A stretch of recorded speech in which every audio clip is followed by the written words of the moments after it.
প্রিয় সিংহের সরকারি কলেজের ছাত্রছাত্রীবৃন্দ,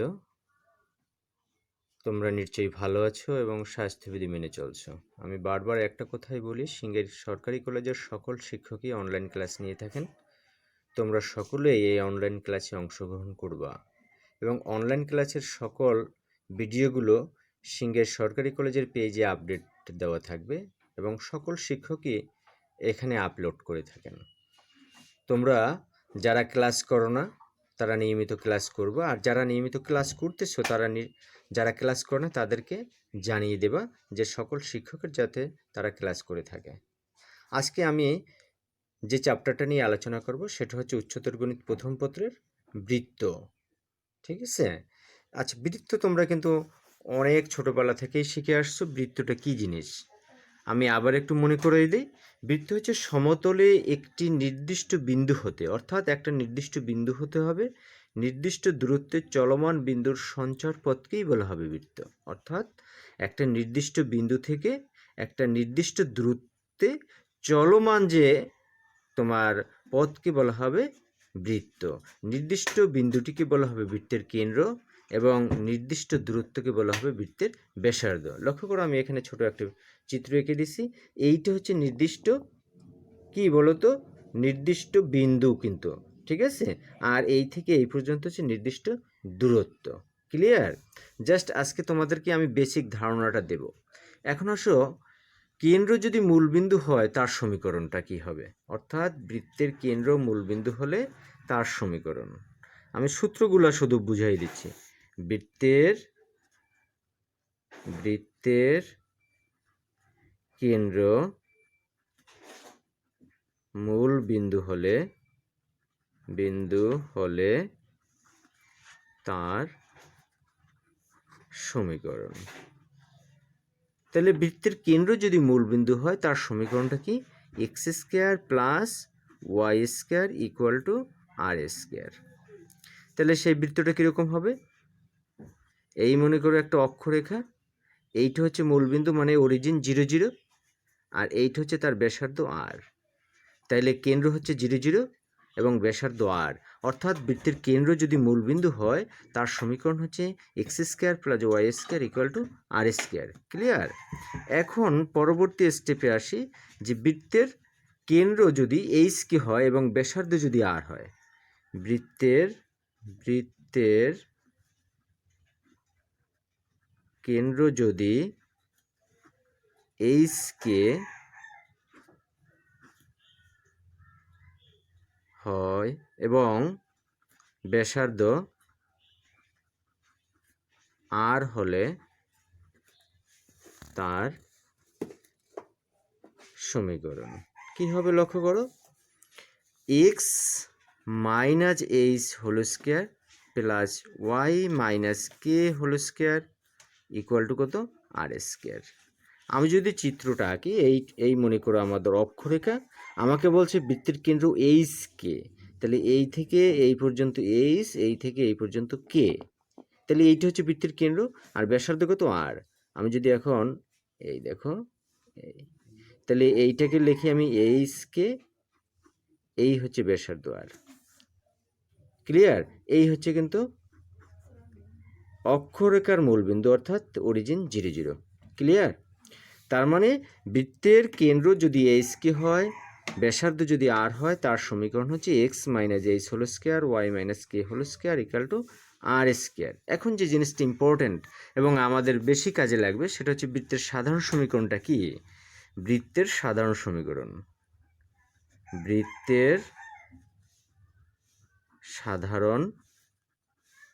সমীকরণ। লক্ষ্য করো, বৃত্তের সাধারণ সমীকরণটা আমরা ধরে নেই যে x square plus y square plus 2gx plus 2fy plus c equal to 0 ধরে নিলাম। এইটা একটা বৃত্তের সাধারণ সমীকরণ। এখন আমাকে নির্ণয় করতে হবে এই বৃত্তের সাধারণ সমীকরণ থেকে বৃত্তের কেন্দ্র কত এবং বৃত্তের ব্যাসার্ধ কত। ক্লিয়ার? তাহলে আমরা এইটাকে এই ফর্মে তৈরি করব। লক্ষ্য করো, x square plus y square plus 2gx plus 2fy plus সিটাকে আমরা এই ফর্মে তৈরি করব। কিভাবে করতে পারি? X square plus 2gx plus g square plus y square plus 2fy plus f square.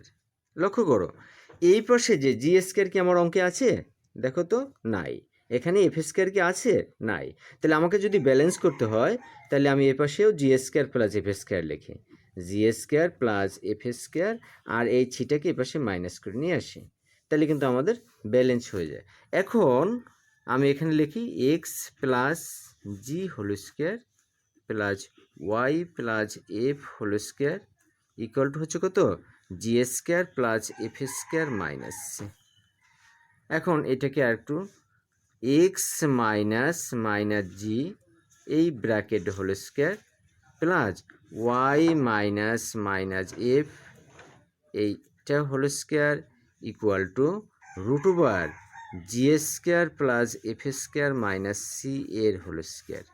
তুমি দেখো তো এই সমীকরণটা এইটার মতো হয়েছে কিনা? তাহলে আমি যদি লিখতে পারি উক্ত সমীকরণকে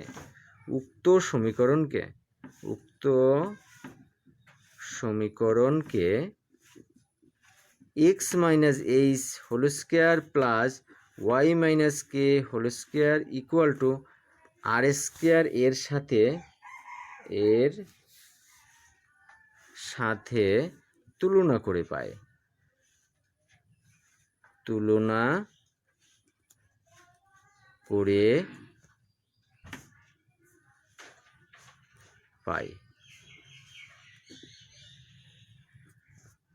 তুলনা করলে এই বৃত্তটার কেন্দ্র কত হবে বলো তো? এই বৃত্তটার কেন্দ্র কত হবে? মাইনাস জি, আর মাইনাস জি মাইনাস এফ, এবং ব্যাসার্ধ কত হবে? Root over g square plus f square minus জি।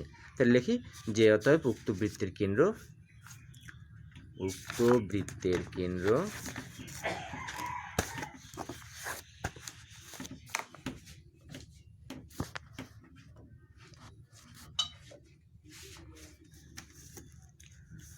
আমরা লিখি যে উক্ত বৃত্তের কেন্দ্র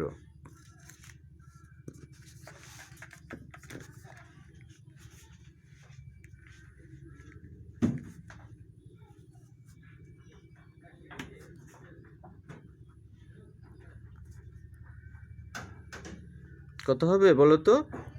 মাইনাস জি মাইনাস এফ, এবং ব্যাসার্ধ কত হবে? Root over g square plus f square minus c. এটা হলো আমার বৃত্তের কেন্দ্র এবং ব্যাসার্ধ। এখানে কিছু কন্ডিশন আছে, এটা খেয়াল রাখবো। আমাদের অঙ্কে কিন্তু বলে দেবে যে কখন কি হলে কি হয়, একটু খেয়াল করো। যদি g square plus f square minus c ধনাত্মক হয় তবে উহা বাস্তব বৃত্ত মানে কি? অরিজিনাল বৃত্ত।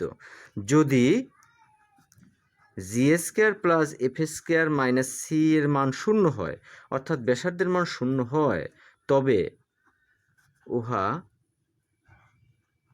বিন্দু বৃত্ত মানে কি? শুধু একটা ফোঁটা, অর্থাৎ সেখানে কোনো ব্যাসার্ধ থাকবে না। যদি g square plus f square minus c ঋণাত্মক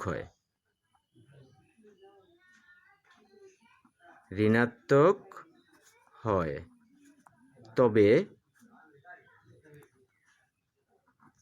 সমীকরণটি কোনো বাস্তব সঞ্চারপথ নির্দেশ করে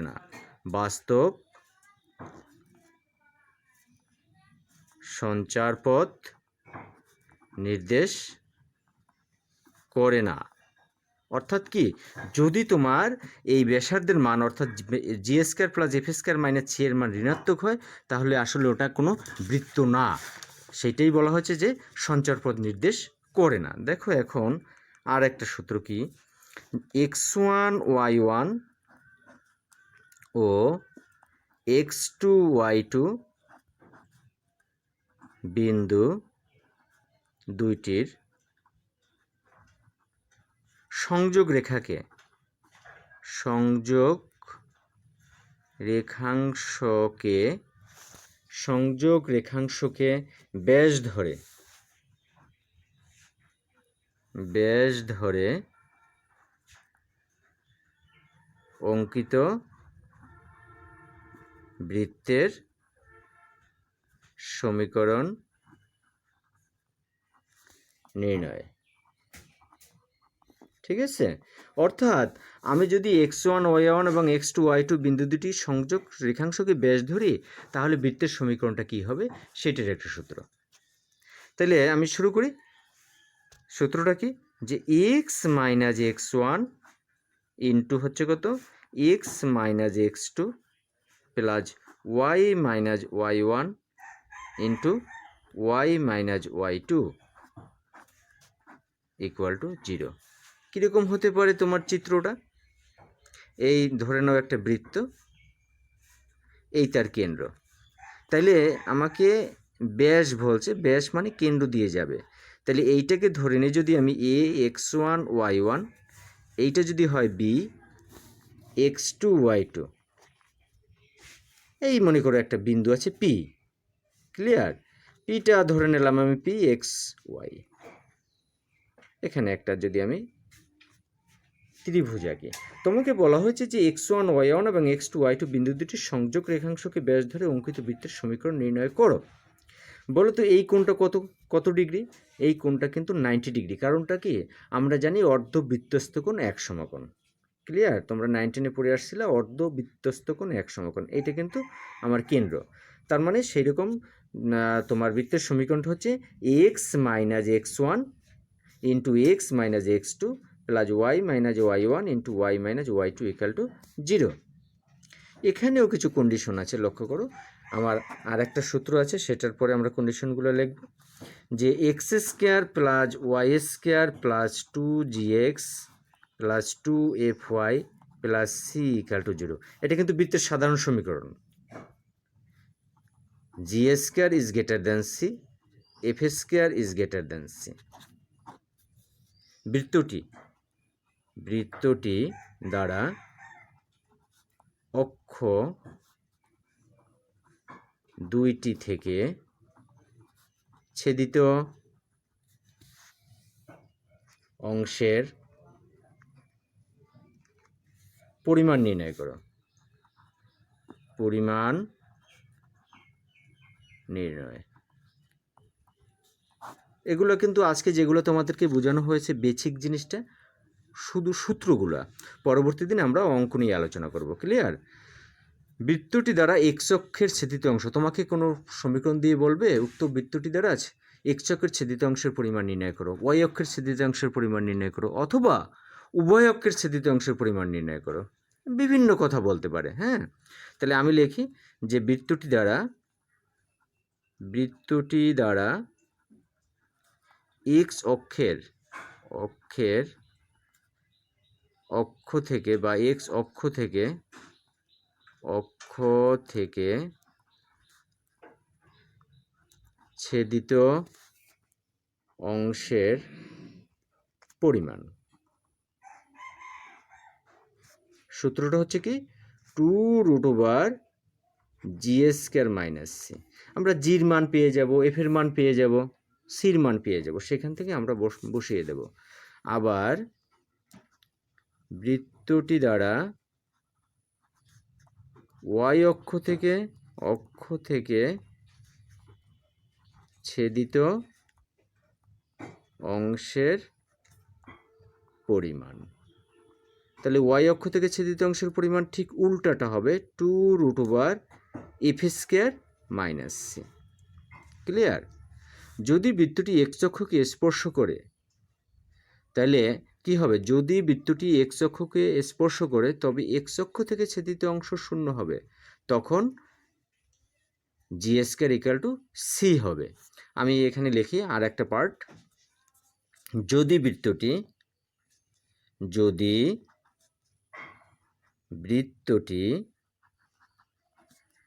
এক্স অক্ষকে স্পর্শ করে, ক্লিয়ার? এক্স অক্ষকে স্পর্শ করে, তবে এক্স অক্ষ থেকে